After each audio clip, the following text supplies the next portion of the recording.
siapa yang menjadi calon presiden? Puan Maharani atau Ganjar Pranowo? Di Amerika, seperti itu terjadi. Pada pemilihan presiden Obama periode pertama, itu kan Obama bertarung sekali dengan Clinton. Yang akhirnya Obama lah.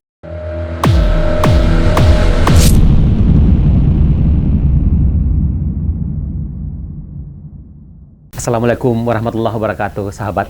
Siapa sesungguhnya Puan Maharani? Dan siapa pula Ganjar Pranowo? Saat ini sedang terjadi persaingan luar biasa antara dua tokoh ini. Dan persaingan ternyata telah menimbulkan konflik internal yang akhirnya konflik ini tidak hanya berhembus, tetapi juga sudah terbuka ke publik. Dan ini terjadi di Semarang. Konflik internal PDI Perjuangan antara Puan Maharani dengan Ganjar Pranowo terpublish pada tanggal 22 Mei 2021 di Semarang. Ganjar Pranowo tidak diundang di dalam satu pertemuan politik di Semarang yang menghadirkan seluruh kepala daerah dari PDI Perjuangan dan juga wakil kepala daerah, wali kota, bupati, wakil wali kota, wakil bupati yang berasal dari PDI Perjuangan, semuanya hadir, diundang, baik yang hadir secara langsung maupun hadir secara virtual. Begitu juga para anggota legislatif dari PDI Perjuangan di daerah provinsi Jawa Tengah dan daerah-daerah tingkat 2 yang ada di wilayah Jawa Tengah hadir, baik langsung maupun secara virtual. Satu-satunya kader tulen PDI Perjuangan dan Gubernur Jawa Tengah yang tidak hadir karena tidak diundang adalah Ganjar Pranowo. Siapa sesungguhnya Ganjar Pranowo di PDI Perjuangan dan siapa pula Puan Maharani? Kali ini kita akan membahas lebih detail tentang kedua tokoh ini. Dan apakah nanti siapa kira-kira yang paling berpeluang menjadi calon presiden tahun 2024? Apakah Puan Maharani atau Ganjar Pranowo? Siapa Puan Maharani? Siapa Ganjar Pranowo? Puan Maharani adalah anak tunggal Ibu Megawati Soekarno Putri dengan Taufik Kemas. Lahir di Jakarta pada tanggal 6 September tahun 1973. Jadi saat ini Puan Maharani itu berusia 47 tahun, masih muda. Puan Maharani mungkin belum banyak orang yang tahu nama lengkapnya. Siapa nama lengkap Puan Maharani? Nama lengkap Puan Maharani namanya itu Puan Maharani Nakshatra Kushala Devi. Itu adalah nama lengkap Puan Maharani. Cukup panjang ya. Siapa Puan Maharani?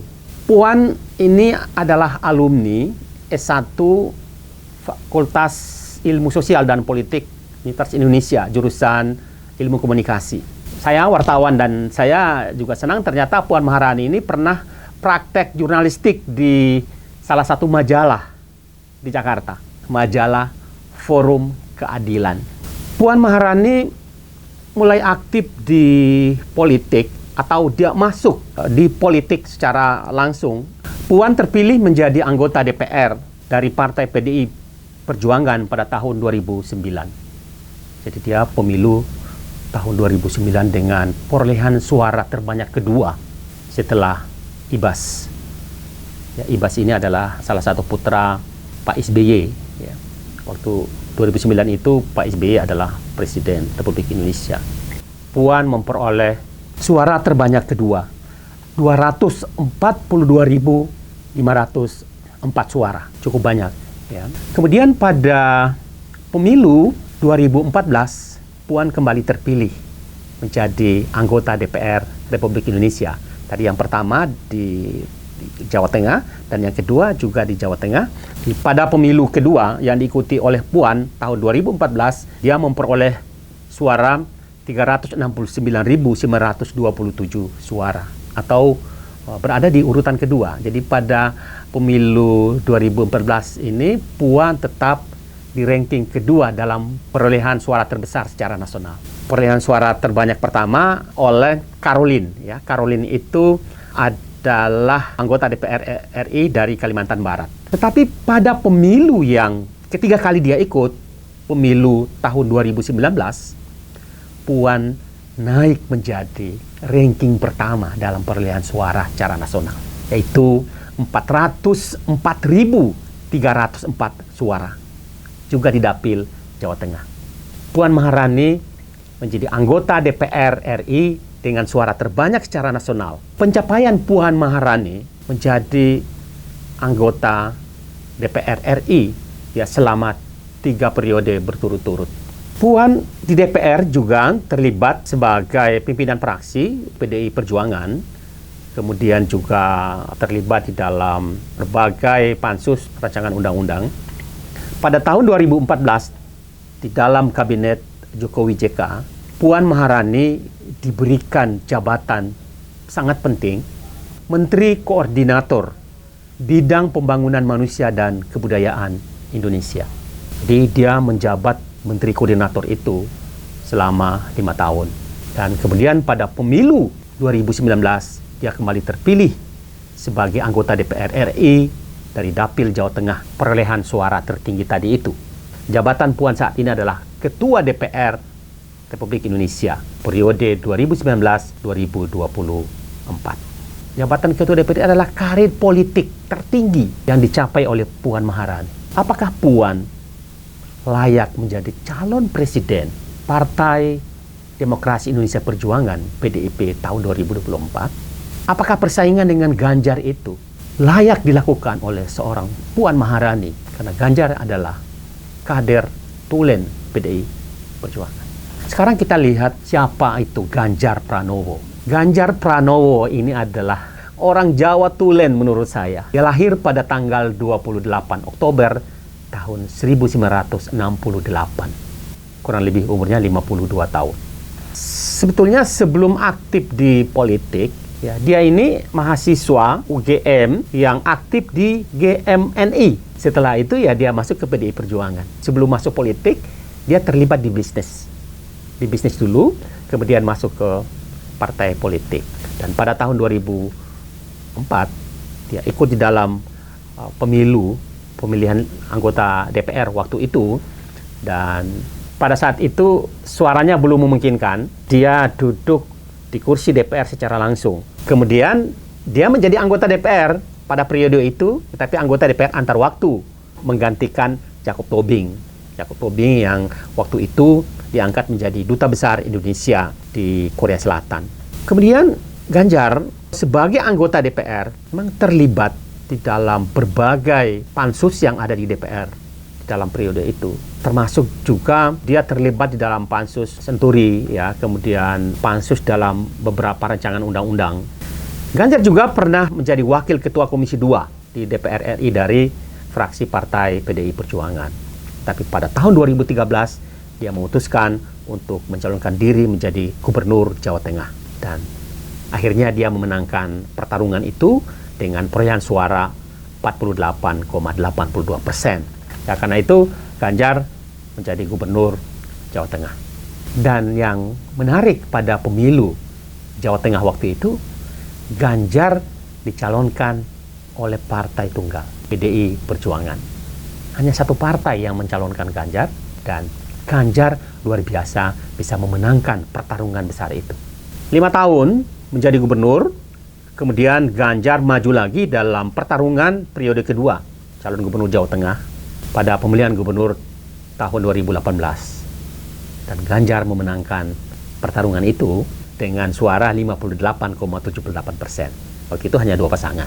Ganjar berpasangan dengan Kiai Taj Yassin, kemudian lawannya adalah Sudirman Said yang berpasangan dengan Ida Fauzia. Ya, Ganjar menjadi gubernur sampai saat ini. Siapa yang paling layak menjadi calon presiden PDI Perjuangan pada pemilu 2024? Apakah Puan Maharani atau Ganjar Pranowo? Puan Maharani dan Ganjar Pranowo adalah dua tokoh penting, dua tokoh potensial PDI Perjuangan.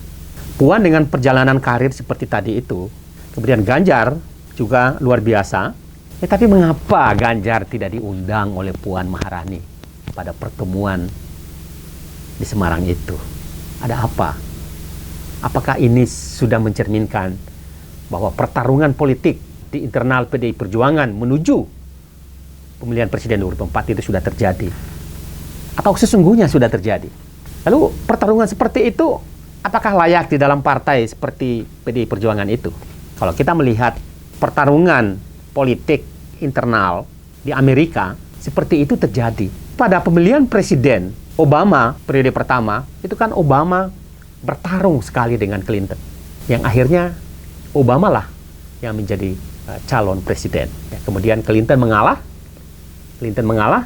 dan menjadi tim kampanye politik Obama. Dan yang kemudian Clinton menjadi Menteri Luar Negeri. Ini adalah persaingan politik. Ya, yang tergantung Ganjar. Seperti apa Ganjar di dalam persaingan ini? Sekarang kita lihat lagi Puan versus Ganjar. Tadi kan dari perspektif karir. Nah, sekarang kita sama-sama melihat Puan versus Ganjar ini dari persepsi publik. Saya bacakan hasil survei terakhir yang dirilis pada awal April 2021. Survei terhadap calon-calon presiden tahun 2024. Pertama adalah hasil survei Saiful Mujani Research and Consulting. Ada 10 tokoh. Yang pertama adalah Jokowi. Jokowi memperoleh 15,2%. Kemudian Prabowo 13,4%. Ganjar Pranowo di urutan ketiga dengan 6,1%.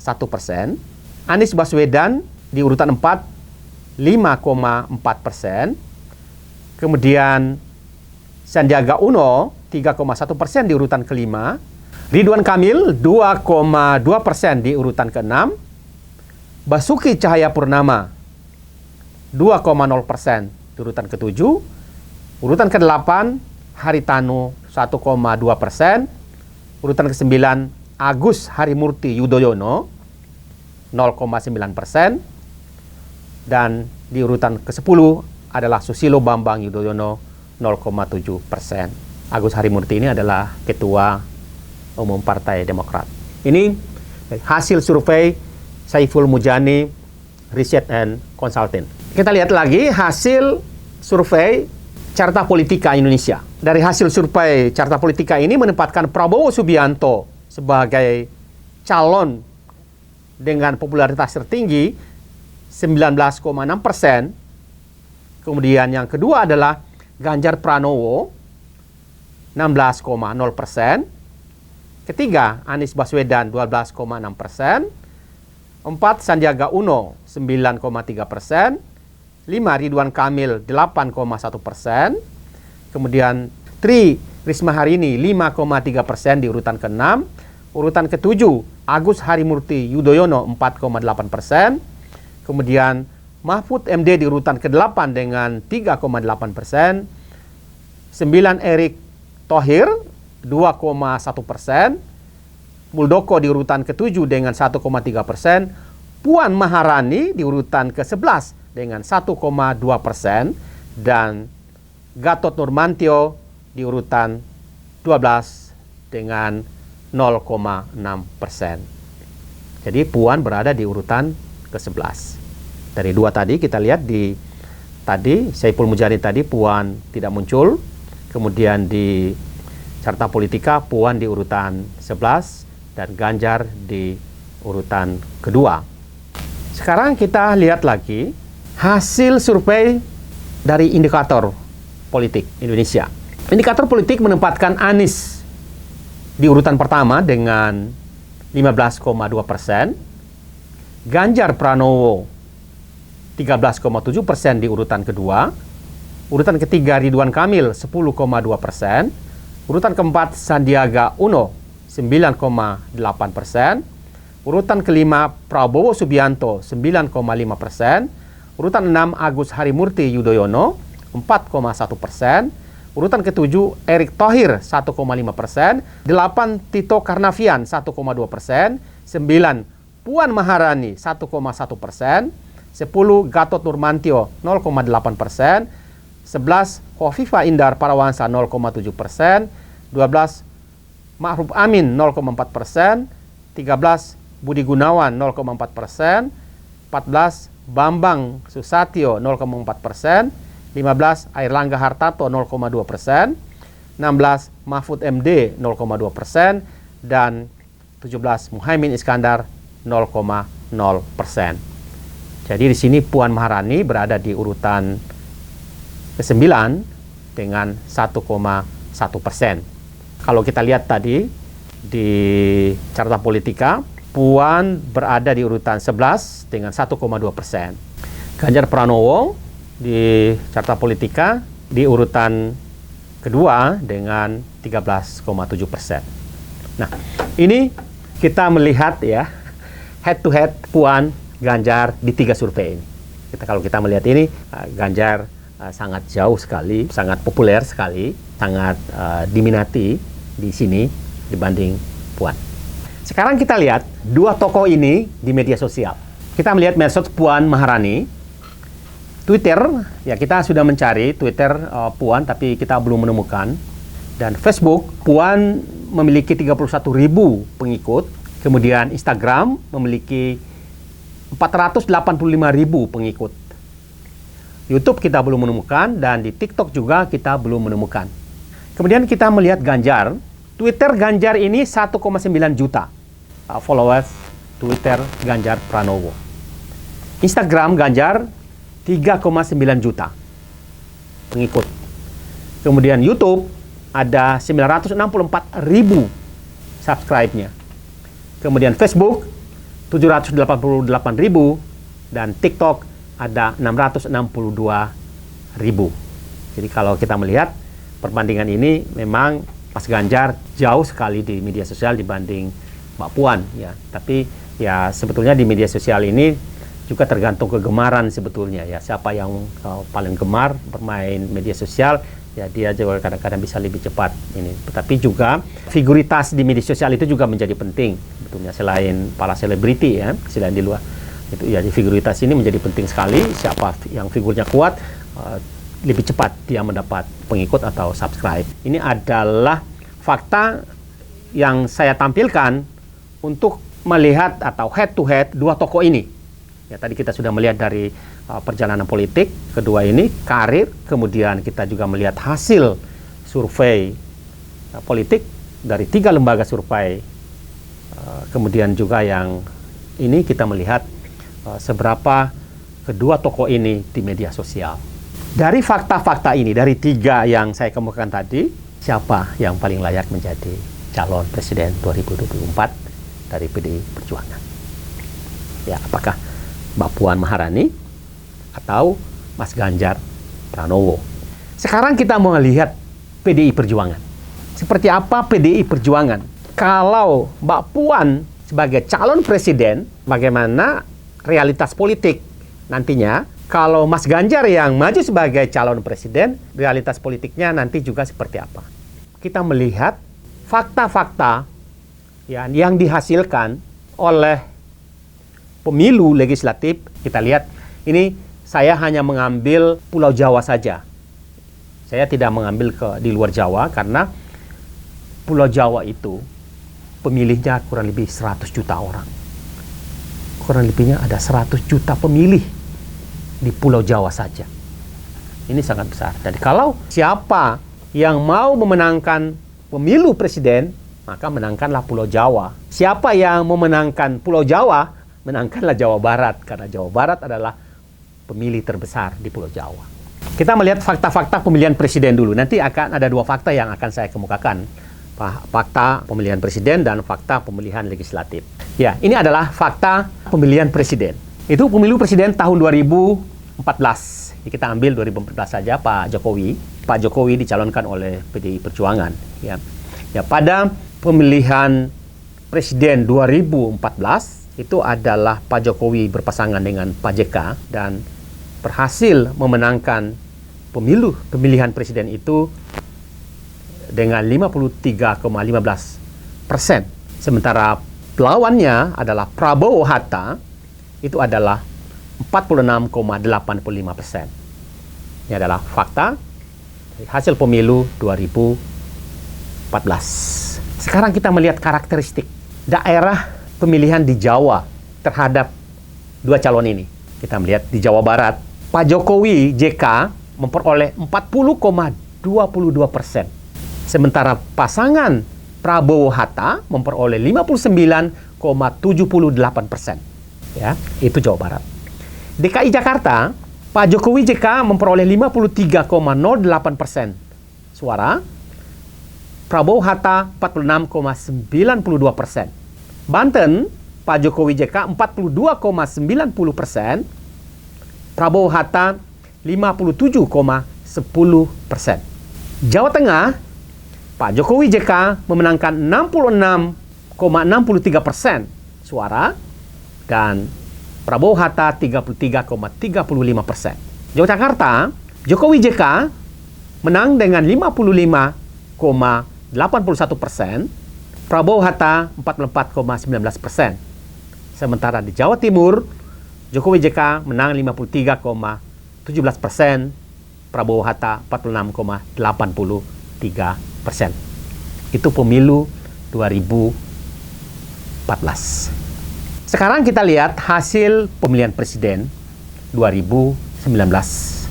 2019 ini Pak Jokowi berpasangan dengan Kiai Haji Ma'ruf Amin dan Pak Prabowo berpasangan dengan Sandiaga Uno. Jawa Barat, Jokowi Ma'ruf Amin 40,07%. Prabowo Sandi 59,93%. DKI Jokowi 51,68%.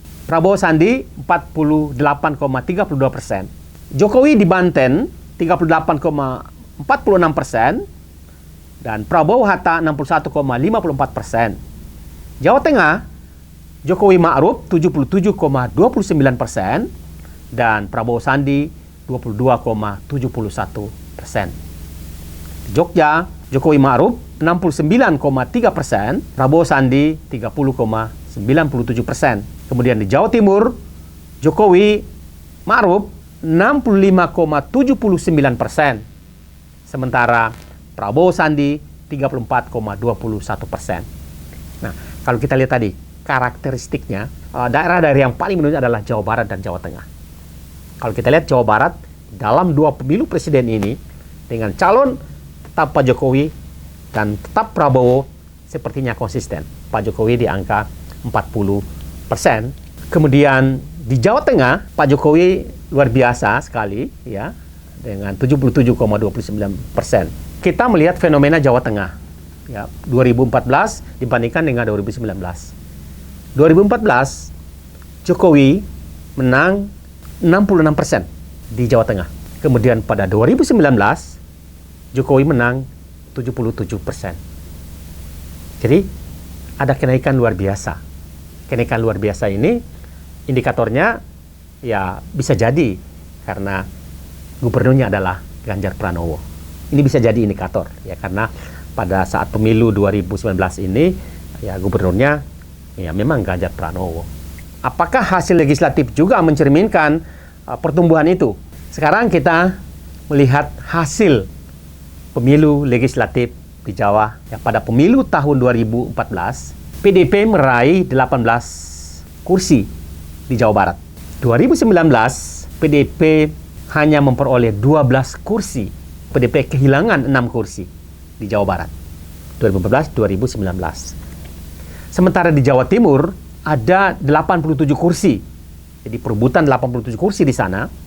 Pada tahun 2014, PDP meraih 19 kursi. Pada tahun 19, tetap 19 kursi. Jadi jumlah kursinya tetap dari 87 kursi. Di Banten ada 22 kursi yang tersedia di sana pada waktu itu. Dan PDP mengambil 4 kursi di Banten pada tahun 2014 dan 4 kursi di tahun 2019. Jumlahnya tetap. Jawa Tengah pada tahun 2014 PDP meraih 18 kursi dari 77 kursi yang diperebutkan waktu itu. Jadi PDP meraih 18 kursi. Pada tahun 2019 PDP meraih 26 kursi. Jadi menambah 8 kursi.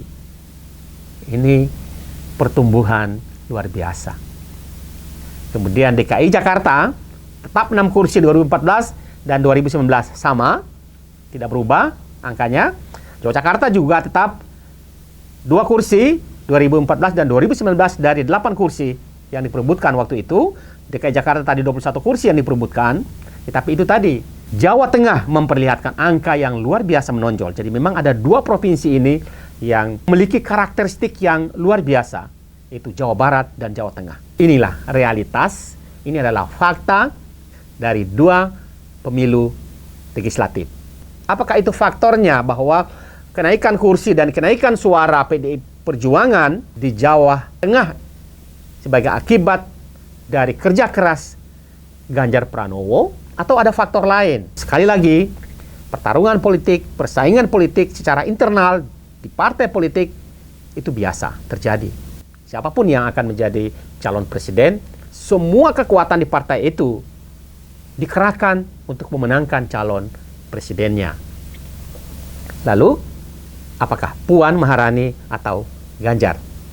Nah, sekarang 2 tokoh inilah yang menonjol ya belakangan ini. PDI Perjuangan adalah partai besar, partai yang luar biasa. Saat ini PDI Perjuangan memberikan kontribusi besar ya kepada negara dan bangsa ini.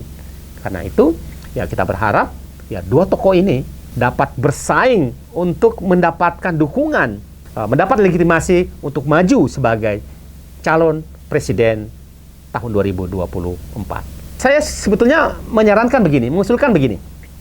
Calon presiden PDI Perjuangan ini ditarung saja. Kalau memang Ganjar sama Mbak Puan, ya 2 tokoh ini tarung saja secara politik, secara fair. Lepas saja kedua tokoh ini. Kemudian nanti dipilih oleh khalayak PDIP, siapa yang memperoleh suara terbanyak, itulah nanti yang akan dimajukan sebagai calon presiden.